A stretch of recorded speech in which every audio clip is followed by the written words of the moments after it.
Welcome to the Gospel Addict Podcast. I'm Bryan. And I'm Jim Reski.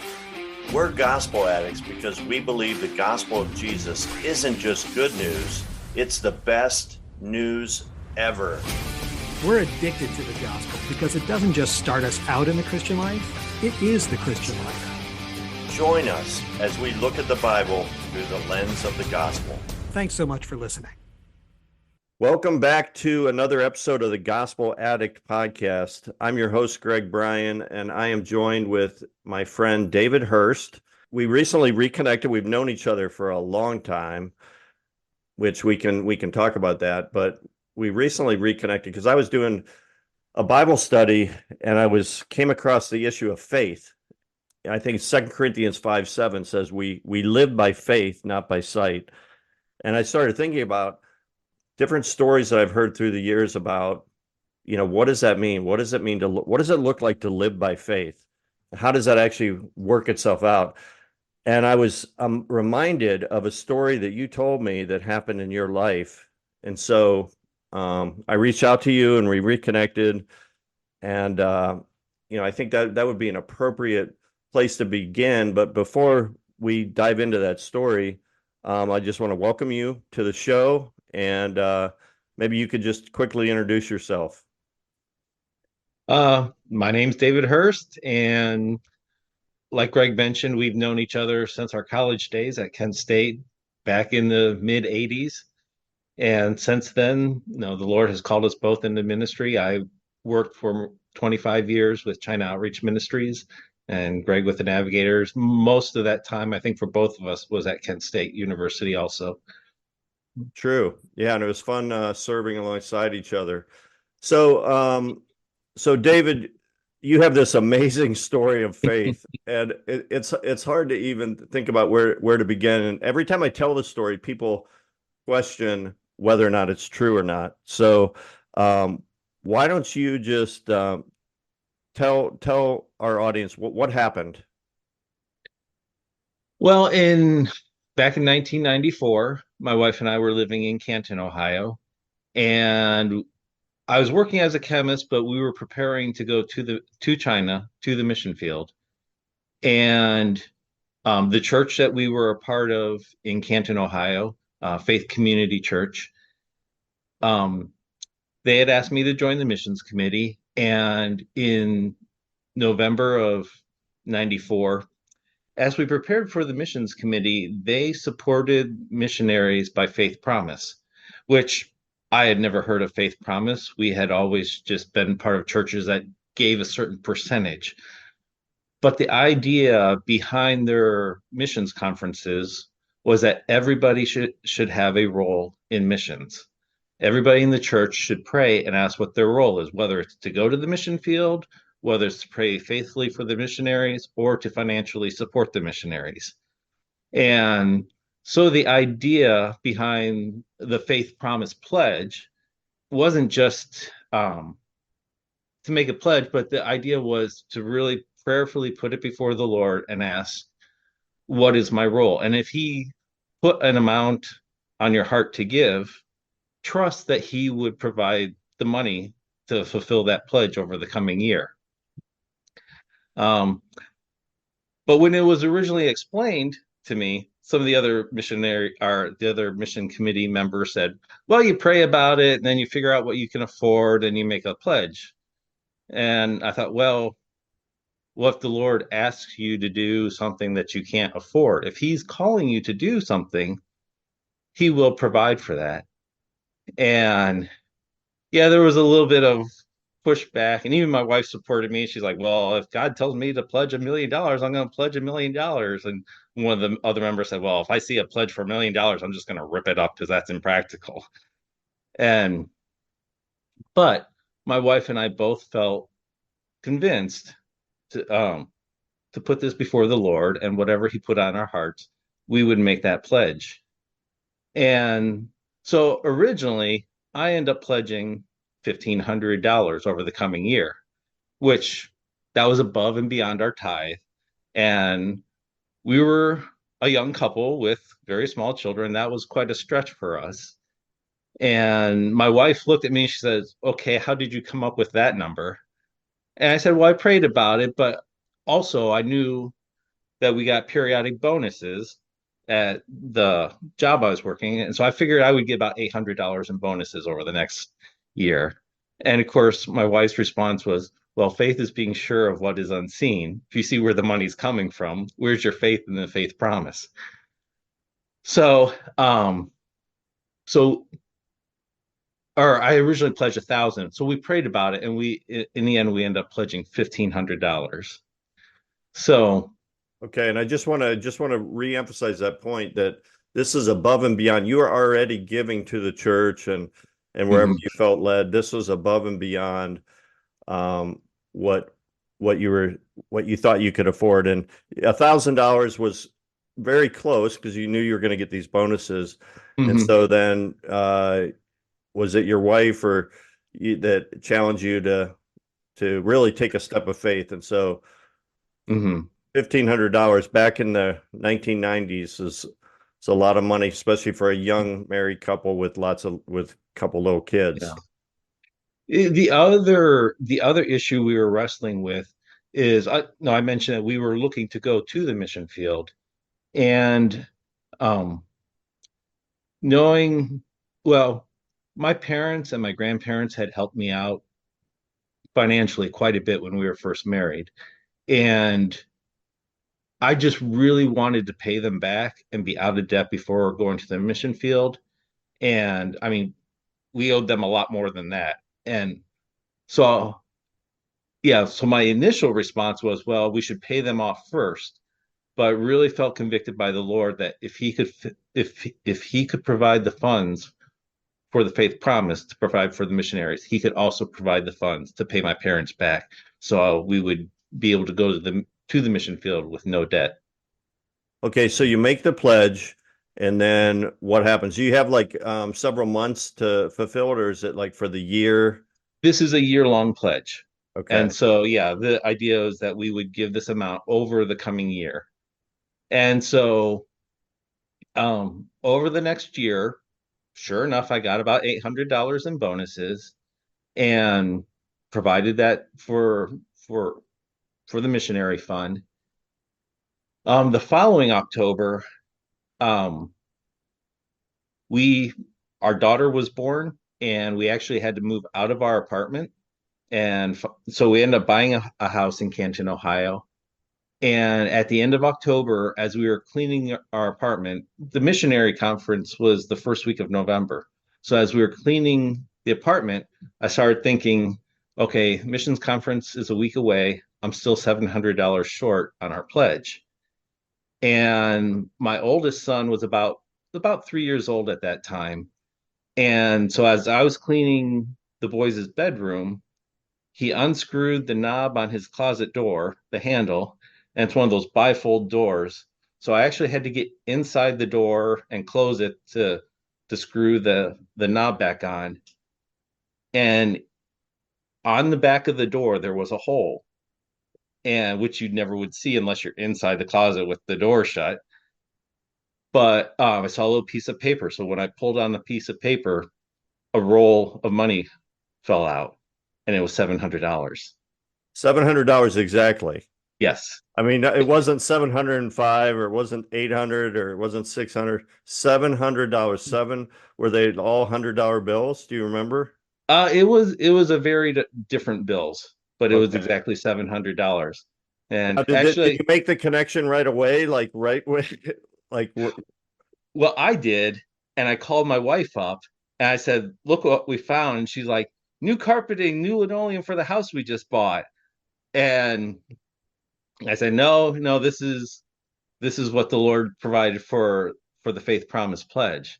And she agreed. Actually, kind of the funny story at the end of this is after we had fulfilled our Faith Promise Pledge, one of the elders at the church had a he was doing construction, building new hotels, and he was in that process. He was given several hundred yards of linoleum and carpeting as scrap from the hotel, which was, you have a couple hundred yards of of carpeting, you end up with like 20 square yards or whatever. It was plenty for what we needed, but it wouldn't work in the hotel. So we end up getting free linoleum and carpeting in the end anyway. Wow. Now that is So, pretty cool. That is pretty cool. That's part of the story I haven't heard. So your wife's initial thing is, oh, this will help our new house, and then all of a sudden this other guy donates all this material. mhm. That's amazing. Okay, so $700. That's pretty amazing. So then you take it and you fulfill your pledge of the $1,500, totally just exactly. And then what happens? Well, I called my parents and my father was excited. He said, "Well, this is obviously a miracle." And we started talking about how the Lord did a bunch of very similar miracles the first time I went to China as a missionary. And but then the discussion kind of turned that, well, we still do owe them money. And I don't know, I was just kind of I felt really down about that. And so a few days later, I was working the afternoon shift, and then so I was planning to go there after work, like 10 o'clock at night, to finish cleaning the apartment. And on the way there, I just prayed for my parents that I would be faithful to serve God, and they would see that the Lord is taking care of me. And so when I got to the apartment, I went back up to that bedroom and I knelt down and I just started praying for my parents. And as I did so, the register on the wall fell off. And so this is the register where cold air returned back Yeah. down to the basement. It And literally fell off. It fell off while you were like while you were praying. yes, yes. And so I got down on my hands and knees, and it was an outside wall, and I reached down into the ductwork, and there was a shelf inside the ductwork. And I pulled out this old Norelco razor box, and we owed my parents $10,082. And there it was full of $100 bills, $10,000. And then there was 41 $2 bills, which I No always way. remember my mom always keeping the $2 bills. And so yeah, she liked the $2 bills. But anyway, so not only was it the exact amount, but I felt it was specifically aimed to show my parents that the Lord would take care of me. Wow. I mean, this is amazing. Because I mean, it's one thing to find $700 in an old door behind, closet door or whatever. But then you literally reach down, you pull out this box, and you found $10,082 exactly. Well, the odd part is my hands were shaking so bad that I actually ripped one of the $2 bills in half. At least it was a $2 bill, not $100 bill. But But when I got, it was literally filled with like $100, like all $100 bills and then $2 yeah, bills. And your mom yes, collects $2 bills. yes. I mean, we always had an assortment of, she always collected odd money, and we always had coin collections when I was little. But yeah, I always remembered her keeping the $2 bills. And yeah, it was 10,082. What was it And like? What was it like when you were like counting the money? Like what was going through your mind? Like, like I said, I was in shock. My hands were shaking when I went back to the house that we had bought that night. My As soon as I walked in, Laurel just kind of looked at me stunned. She's like, "What happened? You're white. You look like you saw a ghost or something."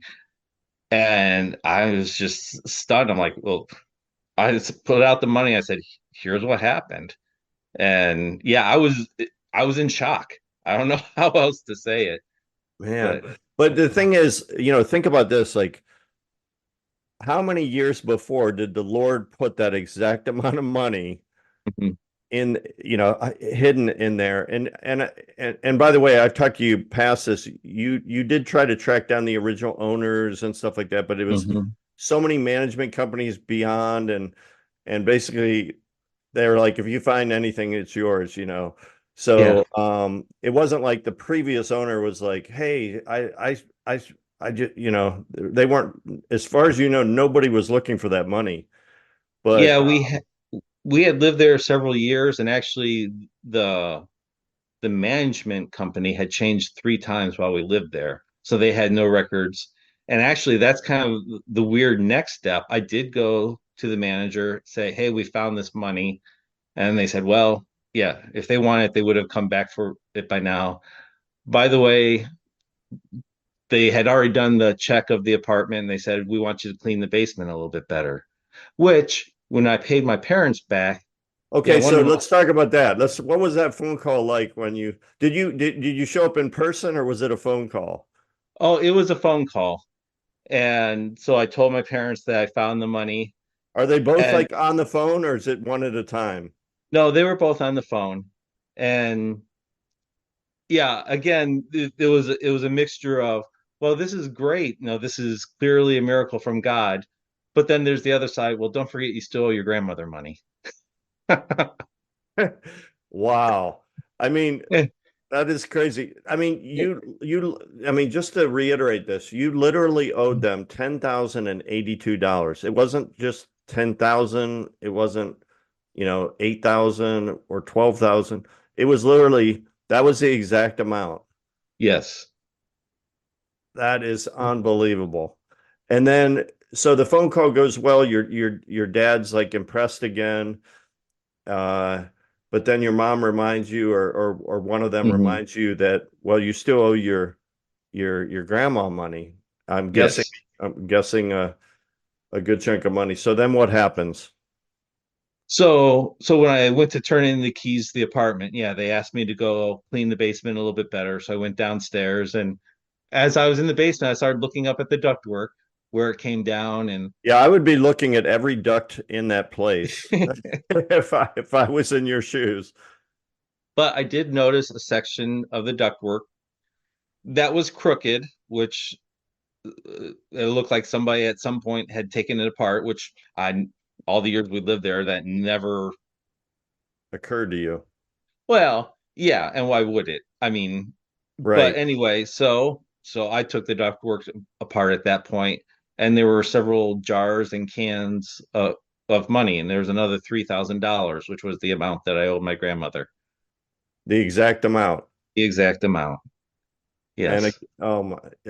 it was this time the money was in jars Yeah, and jars and cans. Yeah, like yeah, well, it's a peanut jar and I think a little coffee can or something. But yeah, okay, and at this point, like you had thought you were done with the apartment before you went back. You thought yes, you would like, okay, here's the keys, I'm done with it. But then they ask you to go back one more time. yes. And you recently had that phone call with your parents where they're like, well, remember you still owe your grandma some money.